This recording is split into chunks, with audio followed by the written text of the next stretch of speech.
What's up, guys? This is John from Onikuma. We just finished practice here at the Kuma headquarters, and I thought it'd be kind of cool since there's been some changes over the years to do an actual rig rundown.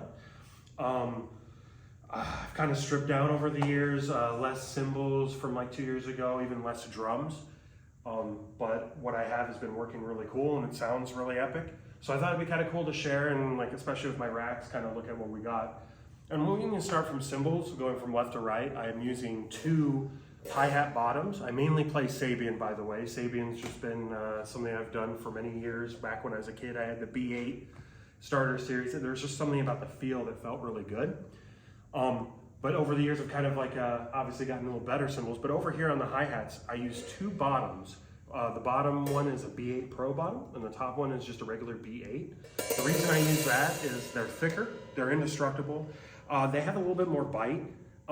But when I keep time with my foot, they cut through the mix really well, which kind of helps the band. Over here, we have the absolute workhorse of Onikuma as a whole. This is the Dave Weckl Signature Legacy Ride by HHX. The thing's a monster. Usually when you have ride cymbals, you find something where it's like, oh, the bell's really good, but the bow's not so great, or vice versa. This is a perfect cymbal inside out. Ironically, it's a jazz cymbal, but I love the way it crashes. I love the bow and even the bell. It's just perfect. Absolute beast. I would be lost in this band without this thing. This is a major part of our sound. Then moving over here, of course, we have the AA Holy China. I mean, if you play Sabian, it's kind of the go-to. Buttery smooth, also has really quick decay, which I like in my Chinas normally. So it hits and it ends pretty quick. This is a 19-inch.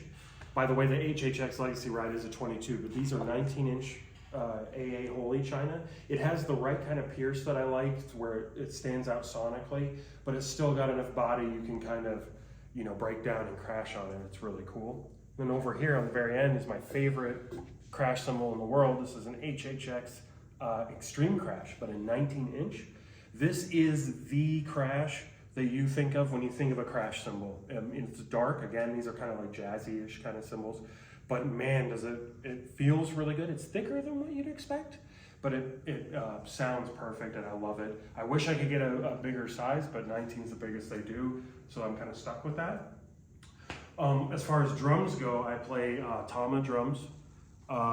Started back in the day with my kick drum, but going left from right to keep with this, I have a 13 by 6.5 Tama SLP snare drum. This is maple, an absolute monster. First professional snare drum I ever owned, and it's absolutely sick. It's got a little bit of depth to it, so it's got a little body, but the way I tune it, I also keep it high, so it's got some good pop. Over on the kick drum, the bass drum, we have a 22 by 20-inch Tama Rockstar. I've had this drum for many, many years. Back in 2010 was when I got it. I don't know what it's exactly made out of, but it sounds incredible. The extra depth, I always played 22 by 18. So the 22 by 20 has so much more depth, it has more boom, which I really like. And then over on the floor tom, just one floor tom, I used to have three, but it's a 16 by 16 Tama Rockstar as well. A different wrap on it. My guitarist, Mike, he managed to find one of these to give to me free, but it's a square drum, 16 by 16, has a lot of oomph to it, and that's pretty cool. When it comes to drum heads, I've always played Evans. Back when I was a kid, I used to read a lot of Modern Drummer, and I remember when the first EMAD 1 came out by Evans, I saw it with the foam ring, and I'm like, oh, that looks so cool. And then in high school, I ended up getting one, and it sold it for me. I fell in love with it. So Evans heads all around. On the snare drum, I'm using the Evans Hybrid in 13-inch. This thing is insane, that Kevlar weave. Virtually indestructible. I've changed this head out more for posterity than ever actually needing to because it's so thick. But I run that on top, and it's super cranked. I mean, we're talking really high tension. And right now on the bottom, I do have the snares, I have the factory one that came with it. It's just a Tama head, but I will be eventually replacing it with the Snare Side 300. On the kick drum, we have the Evans EMAD 2, using a metal impact badge from Danmar. Because I use wood beaters with my kick drum. We don't trigger anything in Onikuma. We keep it really like all natural. So I end up using a metal impact badge here and then wood beaters to get the sound, but definitely the EMAD 2 is the way to go. It's solid. You can easily make it sound good with any tuning, but it has enough muffling and low end that with the metal impact badge, I'm getting enough pop and clarity when it comes to doing double bass, because when it gets heavy with the guitars, sometimes it's hard to hear. Another cool feature from Evans on the front of the bass drum, if we're going to loop around here, because we're on the bass drum, is their inked drum heads. So you can upload an image to them, and you can pick the style of drum head to put it on. I put the Onekuma logo on there. It's badass as hell. Even have a little porthole for the mic. But this is almost like a canvas kind of texture. It's thicker than normal, which has been kind of cool. It does change the sound slightly, but I like the way it changed that. And you can upload any image you want and get a custom drum head of your choice. So that's pretty cool. Lastly, on the floor tom, I'm running the Evans hydraulic black on top, obviously, as we can see.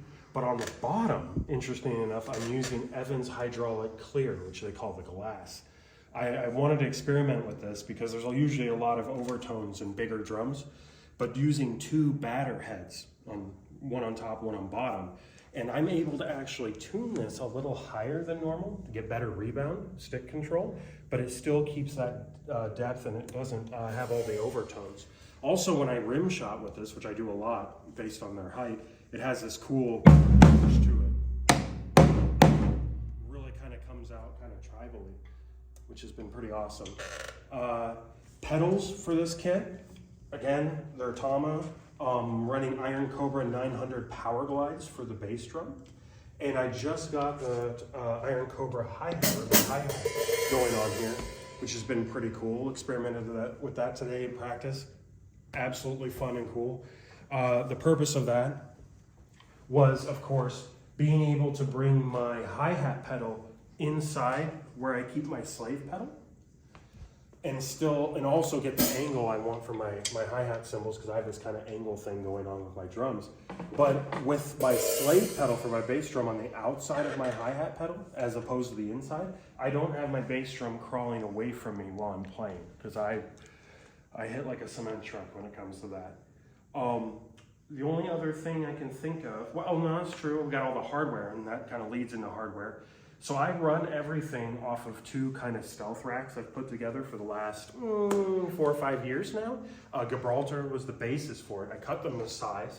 I've added some bells and whistles, like the pearl. We have some of these pearl mounts that go in the legs, so you can mount your cymbal arms in there. I have those on both sides, but I don't like a lot of stands. So all my drums, all my cymbals, everything's mounted, everything floats. And when it came to the drums, I just used a Gibraltar, basically an L-rod tom mount, anything you can kind of do there. And I was able to put one on the snare drum, and then I have two on the floor tom, because this thing is super heavy. I don't know, that thing is heavy as hell. And then I'm able to clamp my remote hi-hat leg directly to the rack right here. So when I get done, I can take my bass drum pedals off my kick drum, move the kick drum, and these things can just pick up and move. It's been really handy for us when we've been doing shows where we want to get up and on and off the stage very quickly, because you want to be professional about that. Super handy. The other handy factor is I could take all this stuff off, the drums, the cymbals, and these things go right in the back of the van. Don't have to tear down nothing. So everything's always in the same kind of spot, which is pretty handy.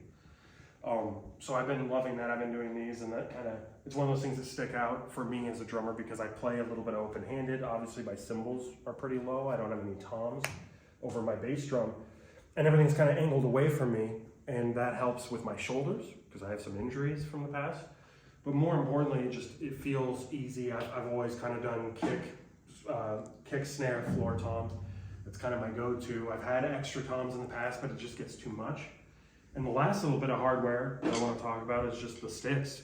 I used to play Vader exclusively growing up, especially a lot of sugar maple, because I used to play in, church youth group band. I used to play a lot of genres, so I always liked the sugar maple, like 5A kind of sticks. They have a round tip, very, very universal. But I was starting to chew in Onekuma. I was starting to chew through a pair of practice, because we practiced for 2 or 3 hours. And that gets expensive, especially now.